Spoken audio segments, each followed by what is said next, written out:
ओम श्री हनुमते नमः। नमस्कार। आप सभी के बीच आज मैं उदय शंकर उपाध्याय पुनः उपस्थित हूँ। आप लोगों की कृपा से श्री हनुमान चालीसा पर प्रसारित 26 एपिसोडों की श्रृंखला काफ़ी लोकप्रिय हुई। मुझे कुछ यश की भी प्राप्ति हुई। जीव होने के नाते निश्चित तौर पर मेरा अहंकार भी बढ़ा होगा, पर एक सच से मैं अनजान नहीं हूँ कि मुझे मेरी योग्यताओं से अधिक सराहना आप लोगों से मिली। इस बीच आप लोगों के संदेश प्रतिक्रियाएं बराबर मिलती रही, आती रही, लेकिन पुनः एक नया विषय लेकर आपके सम्मुख आने का साहस मैं नहीं कर पा रहा था। पर एक दिन मेरे पूर्व उच्चाधिकारी, जो कि वर्तमान समय में एक गौरवपूर्ण पद पर शोभित हैं और जो मेरे लिए गुरुतुल्य हैं, ने जब आदेश जारी किया कि कुछ नया करो, श्रृंखला चलनी चाहिए, दैनिक न कर सको तो साप्ताहिक कर दो, और साथ ही उन्होंने 8-9 विषयों की एक सूची भी भेज दी, तो अब मेरे लिए अपने आप को रोकना असंभव था। क्योंकि एक तो मेरी स्वयं की इच्छा और उस पर गुरु आदेश। उस सूची में हालांकि सभी विषय अद्भुत थे, पर मैंने प्रथम विषय भक्ति को इस बार संवाद के लिए चुना। तो आइए इस यात्रा की शुरुआत करते हैं, जिसको मैंने नाम दिया है भक्ति यात्रा। आप सभी को यह भी स्मरण होगा, श्री हनुमान चालीसा के आखिरी एपिसोड में मैंने जिस पद को गाकर अपनी बात समाप्त की थी, आज उसी पद से इस भक्ति यात्रा को शुरू करते हैं।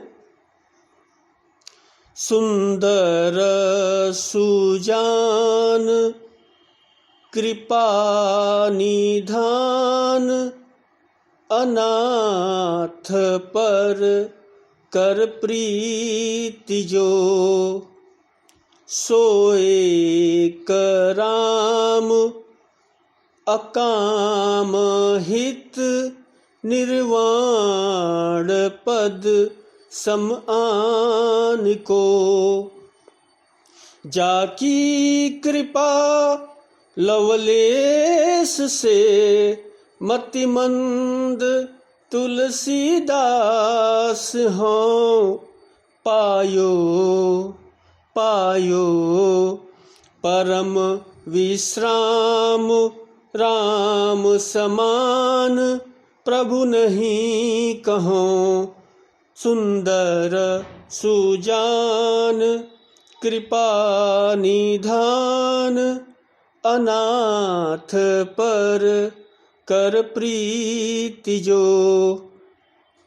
तो परम विश्राम पाना ही इस यात्रा का उद्देश्य है।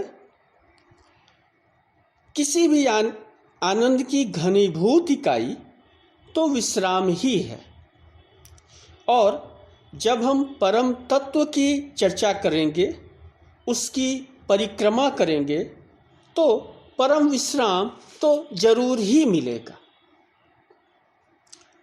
भक्ति यात्रा के निमित्त जिस दोहे को मैंने अपना प्रवेश बिंदु बनाया है, वह है गोस्वामी तुलसीदास महाराज कृत दोहावली ग्रंथ का 32वां दोहा। सबरी गिद्ध सुसेवकनी, सुगति दिन रघुनाथ, नाम उधारे अमित खल, वेद विदित गुण गाथ। पद का साधारण अर्थ हुआ श्री रघुनाथ जी ने सबरी, गिद्धराज, जटायु आदि श्रेष्ठ सेवकों को ही सुगति दी, परंतु राम नाम ने तो असंख्य दुष्टों का उद्धार किया। राम नाम की यह गुण गाथा वेदों में प्रसिद्ध है। ध्यान दें कि सबरी गिद्ध सुसेवकनी सुगति दिन रघुनाथ, यानी श्री राघवेंद्र ने अपने हाथों से दो को ही सुगति प्रदान की, और एक सबरी और दूसरा गिद्धराज जटायु। हालांकि सुसेवकनी कहकर अन्य सेवकों के लिए द्वार बंद नहीं किया गया, पर नाम तो सिर्फ दो का ही लिया गया। अब आश्चर्य होता है कि तुलसीदास बाबा कह रहे हैं कि बाकी जो थे, जितने लोग थे, वो राम नाम आधार लेकर तर गए। अब त्रेता में प्रभु अवतार लेते हैं और वहाँ वशिष्ठ महाराज थे, विश्वामित्र थे, भारद्वाज ऋषि थे, अगस्त ऋषि थे, याज्ञवल्क्य महाराज थे, काकभुसुंडी जी थे, जनक जी थे, दशरथ जी थे, भरत थे, बाली, रावण जैसे सूरवीर, कुंभकर्ण जैसा सूरवीर, मेघनाथ जैसा सूरवीर, अहिल्या थी, केवट थे, और नाम सिर्फ दो का ही लिया गया कि अपने हाथों से प्रभु ने दो का ही उद्धार किया। तो फिर कुछ तो अवश्य बात है, कुछ रहस्य जरूर है। और फिर श्री रामचरितमानस के प्रसंगों को देखें तो प्रभु श्री राम स्वतः आगे बढ़कर सबरी माई को नवधा भक्ति का उपदेश देते हैं, मंत्र देते हैं। अन्यत्र प्रभुवर तभी बोले हैं जब उनसे कुछ पूछा गया है। ध्यान दीजिए। और जैसा कि हम उत्तर कांड में देखते हैं, जैसा कि हम अयोध्या कांड में भी देखते हैं, पुनः नवधा भक्ति का महत्व इस बात से भी पता चलता है कि प्रभु श्री राम सबरी माई से कहते हैं कि तुम इसे सावधान होकर सुनो और मन में धारण करो। नवधा भक्ति कहो तो ही पाई, सावधान सुनो धरु मन माही। अतः कुछ तो रहस्य जरूर है सबरी माई की भक्ति में।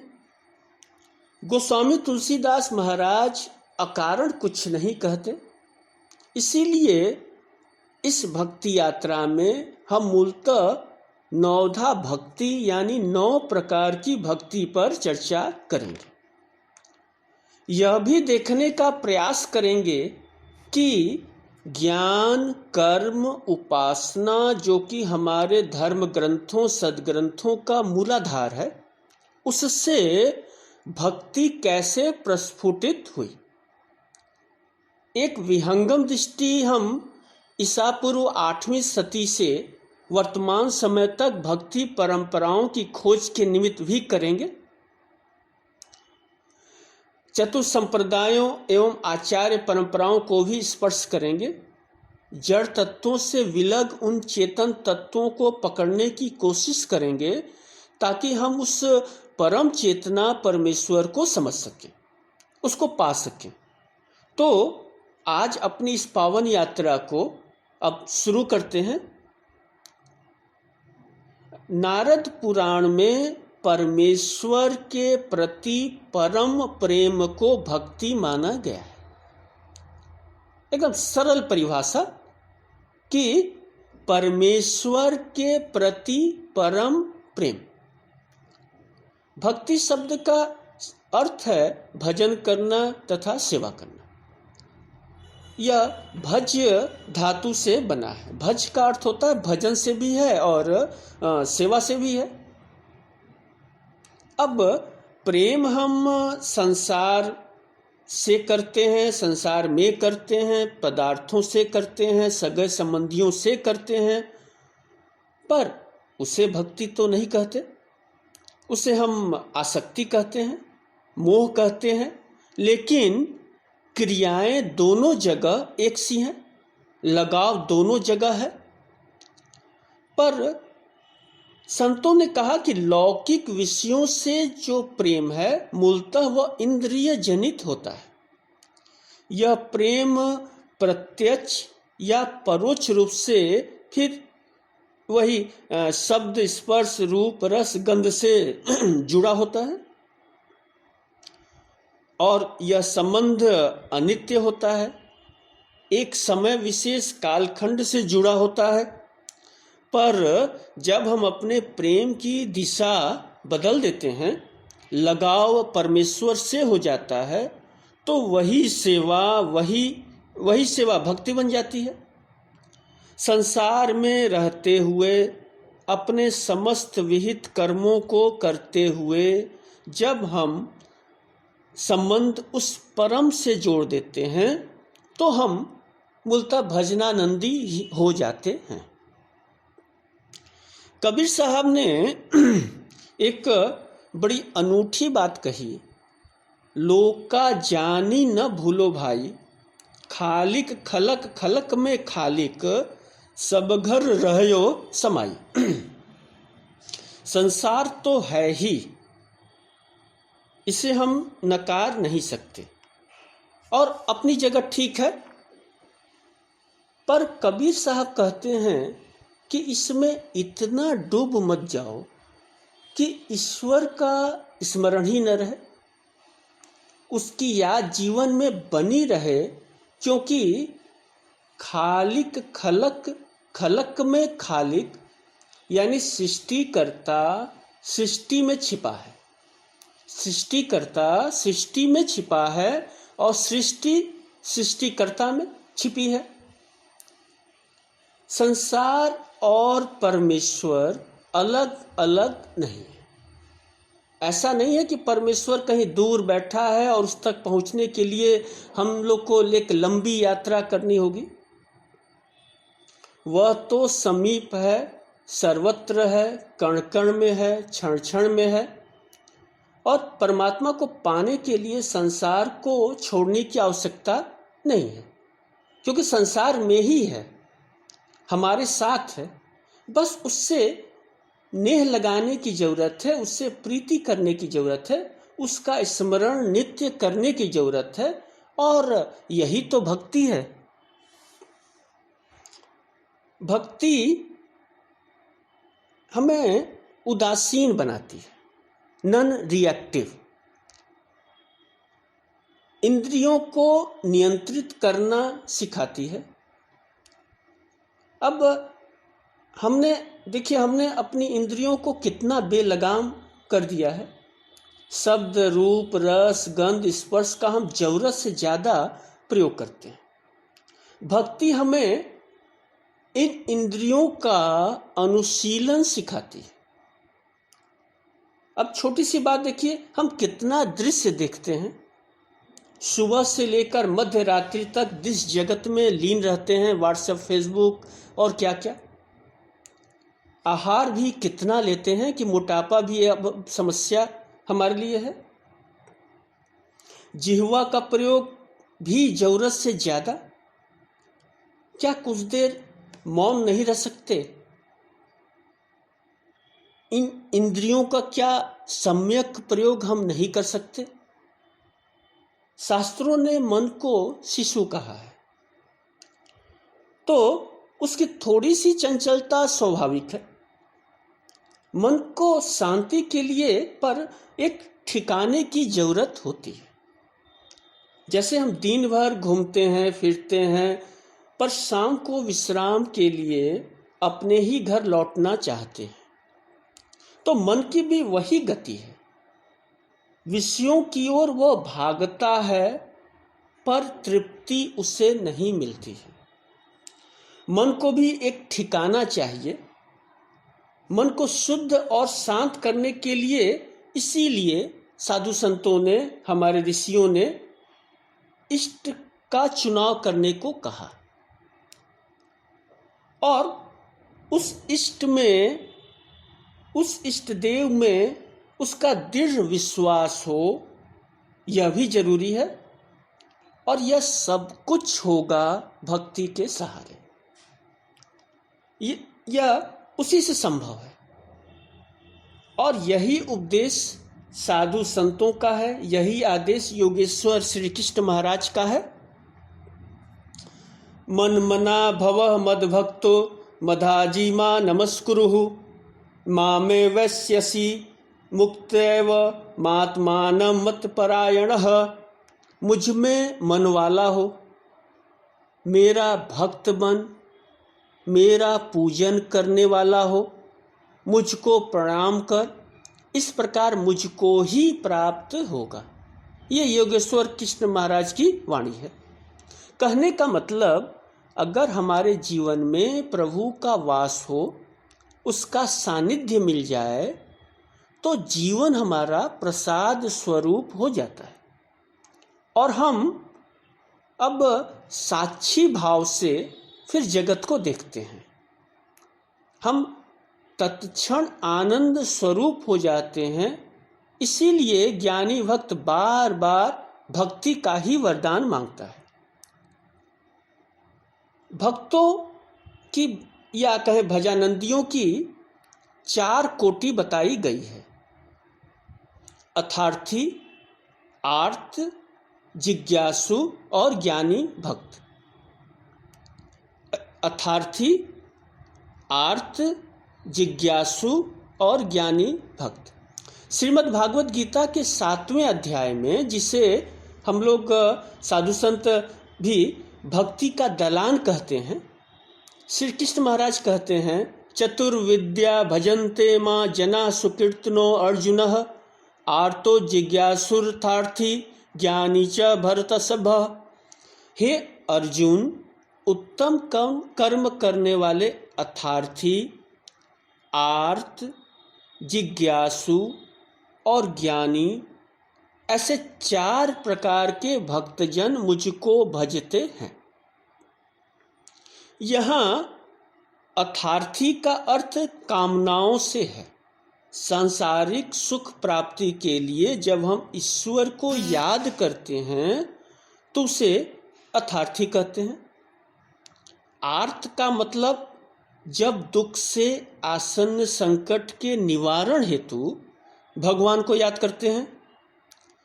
अब जिज्ञासु भक्त ईश्वर को जानना चाहता है, और ज्ञानी भक्त ईश्वर का अनन्य प्रेमी होता है। मतलब वासुदेव महाराज यहाँ आश्वासन दे रहे हैं कि चाहे कुछ मांगने के लिए, चाहे कुछ कष्ट निवारण के लिए, चाहे मुझे जानने के लिए, तुम किसी भी रूप में मेरे पास आओ, लेकिन आओ।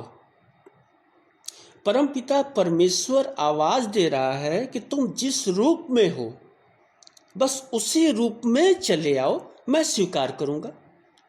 आगे की जिम्मेदारी प्रभु की, बस हमें उसकी ओर देखना है, उससे प्रेम करना है, फिर वह हमें अपनी शरण में ले लेगा, ज्ञानी भक्त बना देगा, जो भक्तों की उच्च कोटि है। यह वह अवस्था जहाँ न कोई राग हो, न द्वेष हो, त्वात्मैव मेव मतम, यानी कि प्रभु सबको अपना ही साक्षात रूप मानते हैं, वहाँ कोई भेद नहीं है। और इसीलिए भक्ति हमें द्वैत स्थिति से अद्वैत की ओर ले जाती है। भक्ति हमें द्वैत स्थिति से अद्वैत की ओर ले जाती है। आप सभी जानते हैं कि गीता जी को कहने वाले श्री कृष्ण महाराज थे और सुनने वाला अर्जुन, और वह इतना समरस हो गया कि महाभारत में अर्जुन को भी श्री कृष्ण कहा गया। फिर श्री कृष्ण महाराज की वाणी सहजते सहजते व्यासदेव भी इतने एक रस हो गए कि उन्हें भी श्री कृष्ण की उपाधि मिल गई। यानी कहने वाला श्री कृष्ण, सुनने वाला श्री कृष्ण, लिखने वाला श्री कृष्ण। तो कहने का मतलब कि भक्ति की अंतिम परिणति अद्वैत। और यही कारण है, एकमात्र यही कारण है कि हम मीराबाई को श्री कृष्ण से अलग नहीं करते, न देखते हैं। गौरांग महाप्रभु को परम पद से हम अलग सोच नहीं पाते हैं। ठाकुर रामकृष्ण परमहंस को हम काली से विलग नहीं कर पाते। तो कुल मिलाकर भक्ति की बड़ी अनूठी महिमा है। और अगले सप्ताह हम लोग इसका उत्स या उद्गम वेदों, उपनिषदों, रामायण, महाभारत में खोजने का प्रयास करेंगे। तो आज बस इतना ही।